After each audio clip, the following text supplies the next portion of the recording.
राधे राधे, जय माता दी हमारी सभी माता और बहनों, और जो भी हमारे इस गीत को सुन रहे हैं, आप सभी का सीमा देहाती लोकगीत चैनल में स्वागत है। आज आप सभी के बीच में बहुत ही प्यारा एक तुलसी माता का भजन लेकर आई हूँ। तो प्लीज़ आप लोग वीडियो को फुल वॉच कीजिएगा और कमेंट करके ज़रूर बताइएगा कि आप सभी को हमारा यह भजन कैसा लगा। नारायण पूछे तुलसी से दिलवा के बात हो, नारायण पूछे तुलसी से दिलवा के बात हो, नारायण पूछे तुलसी से। के हो तोहरा माता तुलसी, के हो तोहरा पिता, के हो तोहरा माता तुलसी, के हो तोहरा पिता। हो कहवनी नगरिया में, कहवने नगरिया में भयल बाबियाह हो, नारायण पूछे तुलसी से दिलवा के बात हो, नारायण पूछे तुलसी से दिलवा के बात हो, नारायण पूछे तुलसी से।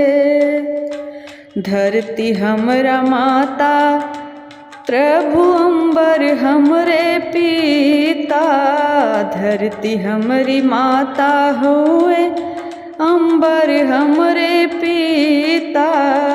गोकुला नगरिया में, गोकुला नगरिया में भयल बाबियाह हो, नारायण पूछे तुलसी से दिलवा के बात हो, नारायण पूछे तुलसी से।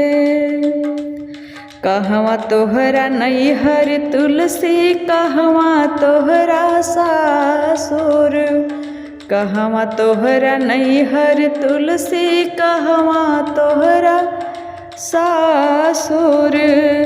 कहवने पुरुष संग, कहवना पुरुष संग भयल बाबियाह हो, नारायण पूछे तुलसी से दिलवा के बात हो, नारायण पूछे तुलसी से।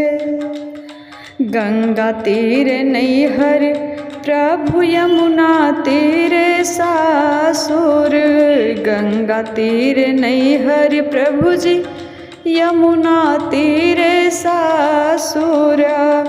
कुंवर कन्हैया से, कृष्ण कन्हैया से भयल मोर बियाह हो, नारायण पूछे तुलसी से दिलवा के बात हो, नारायण पूछे तुलसी से दिलवा के बात हो, नारायण पूछे तुलसी से।